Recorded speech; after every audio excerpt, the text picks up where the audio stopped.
வணக்கம் நண்பர்களே, இன்னைக்கு எங்கே வந்திருக்கோம்னு பார்த்தீங்கன்னா ஸ்ரீ சீனிவாச பெருமாள் கோவிலுக்கு தாங்க தரிசனம் பெற வந்திருக்கோம். வாங்க கோயிலுக்குள்ள போய் சாமி கும்பிடலாமா?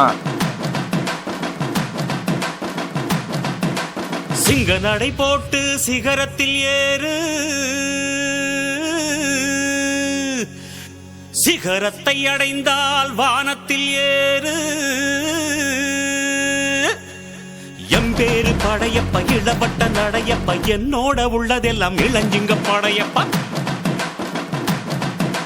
நெஞ்சிலாறு படையப்ப, பின்னால் 100 படையப்ப, யுத்தம் கொண்டு வருகையில் 10 வீரல் படையப்பா. பாசமுள்ள மனிதனப்பா, நாம் மீச வச்ச குழந்தையப்பா, என்றும் நல்ல தம்பி நானப்பா, நன்றி உள்ள ஆளப்பா, தாலாட்டி வளர்த்தது தமிழ்நாட்டு மண்ணப்பா. சிங்க நடை போட்டு சிகரத்தில் ஏறு, எம்பேரு படையப்ப, இளவட்ட